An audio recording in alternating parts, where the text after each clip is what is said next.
माँ सुनो ना। हाँ बोल बेटा, क्या हुआ? आज ना मेरे सारे दोस्त पार्टी करने जा रहे हैं। मैं भी उनके साथ जाना चाहती हूँ। तुम मुझे थोड़े पैसे दे दो ना। हाँ अच्छा रुक, अभी देती हूँ। ये ले। ये क्या माँ, बस 100 रुपए? इनमें क्या होगा? माँ मैं किसी मेले में नहीं जा रही हूँ। एक बढ़िया से रेस्टोरेंट में पार्टी कर रहे हैं हम सब। इतने पैसे तो वहाँ का वेटर टिप में ले जाता है। कोमल, तुझे पता है कि इन 100 रुपए को कमाने के लिए तेरे पापा को कितनी मेहनत करनी पड़ती है। बेटा, हमें उतना ही खर्च करना चाहिए जितना हमारी चादर हो। मुझे पता था माँ कि तुम यही सब नाटक करोगी, पर मुझे तुम्हारा लेक्चर सुनने में कोई इंटरेस्ट नहीं है। तुम रहने दो माँ। ऐसा करो, तुम ना ये 100 रुपए भी अपने पास रखो। मुझे नहीं चाहिए। और ऐसा करती हूँ, अब से मैं कॉलेज भी पैदल ही जाया करूंगी। उससे ऑटो के 50 रुपए भी बच जाएंगे। पापा को 50 रुपए भी कमाने में मेहनत लगती होगी ना। ये क्या बात हुई कोमल? ये तो सारा सर बदतमीजी है। सीमा अपनी बात पूरी कर पाती उससे पहले ही कोमल पैर पटकते हुए वहां से चली गई। ये कहानी है इसी लड़की कोमल और इसकी माँ सीमा की। सीमा के पति का नाम मनोज था और उन दोनों की इकलौती बेटी थी कोमल। मनोज एक कार मैकेनिक था। सीमा और मनोज में अच्छी बनती थी, लेकिन इनकी बेटी कोमल, उसके मिजाज जरा अलग थे। उस दिन अपनी माँ से नाराज होकर जब वो अपने कॉलेज पैदल ही जाने लगी, तभी रास्ते में उसके पास एक बड़ी सी गाड़ी आकर रुकी। ओह हाय कोमल, कैसी हो? सॉरी, मैंने आपको पहचाना नहीं। अरे मैं तुम्हारा senior Rohit, BSc final year.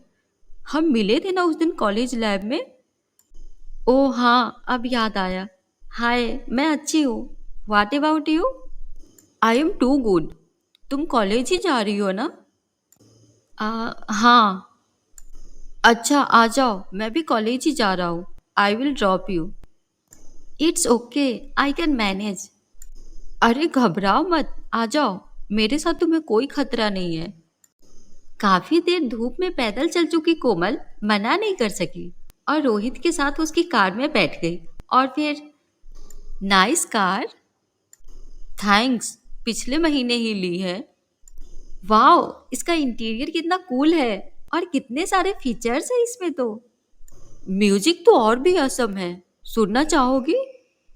हाँ हाँ, क्यों नहीं। उसके बाद रोहित ने गाड़ी में म्यूजिक ऑन किया, जिसमें कोमल खो गई।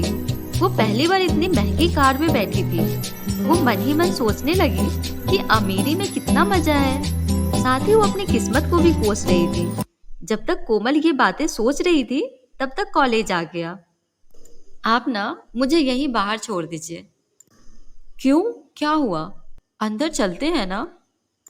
उसके बाद रोहित कार को अंदर ले गया और फिर पार्किंग में जब रोहित के साथ कोमल कार से उतरी, तो वहां खड़े लड़के कोमल को देखकर बोले, रोहित भाई के तो मजे है यार। हाँ भाई, कसम से जिंदगी हो तो ऐसी।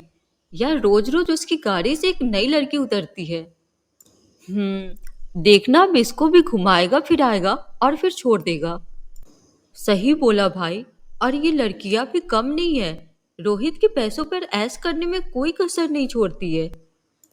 ये दोनों लड़के जो रोहित के बारे में बात कर रहे थे, वो रोहित के क्लास में ही पढ़ते थे और रोहित को अच्छे से जानते थे। लेकिन इन सब बातों से अनजान कोमल तो हैंडसम और रईस रोहित की दीवानी हो चली थी। अब रोज ही रोहित कोमल को बस स्टॉप से पिक करता और फिर दोनों साथ में रोहित की गाड़ी से कॉलेज जाते। फिर धीरे धीरे वो दोनों कॉलेज के बाहर भी मिलने लगे। कोमल को लग रहा था कि रोहित जैसा हैंडसम और अमीर लड़के से शादी करके उसकी किस्मत ही बदल जाएगी। लेकिन रोहित के इरादे कुछ और थे। वो एक नंबर का मक्कार और अय्याश लड़का था। वो सिर्फ अपने करोड़पति पिता के पैसों पर मौज करता था। एक दिन रोहित की कार पंचर हो गई और रोहित ने जिस दुकान के बाहर गाड़ी लगाई, वो कोमल के पापा की दुकान थी। उन्होंने जैसे ही कोमल को रोहित के साथ उसकी गाड़ी में देखा, तो फौरन कोमल पर भड़कते हुए बोले, कोमल, तुम इस गाड़ी में क्या कर रही हो? और ये लड़का कौन है? पापा, ये मेरे दोस्त है। मुझे घर तक छोड़ने जा रहे थे, तभी इनकी गाड़ी पंचर हो गई। तुम अंदर जाकर बैठो, मैं तुम्हें घर छोड़ आऊंगा। लेकिन पापा, सुनाई नहीं दिया एक बार में? आपकी गाड़ी का पंचर लग गया है, तो अब आप जा सकते हैं। उसके बाद मनोज अपनी स्कूटर पर कोमल को लेकर घर पहुंचे और फिर सीमा को सारी बात बताई। कोमल, सच सच बता बेटा, क्या चल रहा है ये सब? आप लोगों को ना बस तिल का तार बनाना आता है। वो मेरे सीनियर थे, जिनके सामने पापा ने मेरी इज्जत की वाट लगा दी। पता नहीं क्या सोच रहे होंगे वो मेरे बारे में। काश उन्हें पता ही नहीं चलता कि मैं एक पंचर बनाने वाले की बेटी हूँ। पता नहीं ये सब जानने के बाद वो मुझसे बात भी करेंगे या नहीं।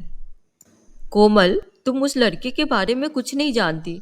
वो आए दिन आता है मेरे पास अपनी गाड़ी सुधरवाने। आए दिन शराब के नशे में अपनी गाड़ी ठोकता फिरता है। और तो और, हर बार उसकी गाड़ी से एक अलग लड़की उतरती है। हाँ तो क्या हुआ? वो अमीर है, स्टाइलिश है, तो उसके दोस्त तो होंगे ना। कोमल, तुम उस अय्यास और फरेबी के लिए मुझसे बहस कर रही हो? पापा, हर पैसे वाला अय्यास नहीं होता, और रोहित ऐसे नहीं है। मैं उनसे बहुत प्यार करती हूँ, और मुझे पूरा विश्वास है कि उनके दिल में भी मेरे लिए ऐसी ही फीलिंग्स हैं। आपको पता है इस दुनिया में अच्छे लड़के कितनी मुश्किल से मिलते हैं। वो इतने पैसे वाले हैं कि उनसे शादी करके मेरी जिंदगी सुधर सकती है।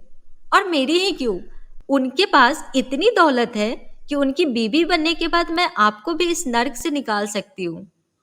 सही कहा तूने, इस दुनिया में अच्छे लड़के बड़ी मुश्किल से मिलते हैं।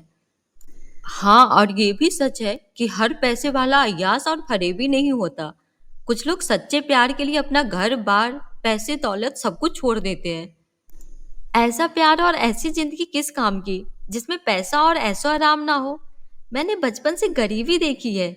ये मत करो, वहां मत जाओ, क्योंकि पैसे नहीं है। अब बस, मैं अब और ये नरक जैसी जिंदगी नहीं जी सकती। चुप हो जा कोमल, तू जिसे नरक बता रही है ना, वो मेरे लिए स्वर्ग से भी बढ़कर है, समझी? तो आपको ही मुबारक हो ये स्वर्ग। मेरे लिए तो ऐसे जीने से बेहतर है मर जाना। और मम्मी, आप तो बस रहने दो। आप क्या जानो कि आखिर पैसों की ताकत क्या होती है। आप खुद तो गरीबी में ही पैदा हुए, गरीब से शादी की, और अब गरीबी में ही मर जाना चाहती हो। कोमल की ये बदतमीजी उसके पापा मनोज से बर्दाश्त नहीं हुई, और उन्होंने आगे बढ़कर कोमल के गाल पर एक जोरदार तमाचा जड़ दिया और फिर उसे जबरदस्ती अपने साथ लेकर घर से बाहर गए। कुछ ही देर में उनका स्कूटर एक आलीशान बंगले के बाहर आकर रुकी। पापा, ये कहाँ लेकर आए हैं आप मुझे, और क्यों? तुझे दिखाने कि तू जिस माँ को बेइज्जत कर रही थी कुछ देर पहले, आखिर उसकी असली औकात क्या है। मोहन को देखते ही उस बंगले के बाहर खड़े गार्ड ने उसे सलाम किया। फिर मनोज कोमल को लेकर बंगले के अंदर गया। वो बंगला बहुत ही बड़ा था और वहां लाइन से कई लग्जरी गाड़ियां खड़ी थी। तभी वहां एक रौबदार बुजुर्ग आए। मनोज ने उनके पैर छुए और फिर, पिताजी, आपने सच ही कहा था।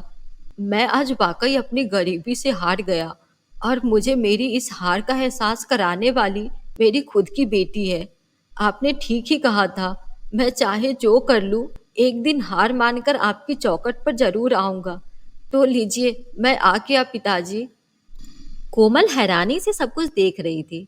दरअसल वो बुजुर्ग शख्स शहर के सबसे अमीर आदमी थे, और उनका नाम सेठ भानु प्रताप था। उनकी इकलौती बेटी थी जो अपनी जवानी में मनोज से प्यार कर बैठी थी।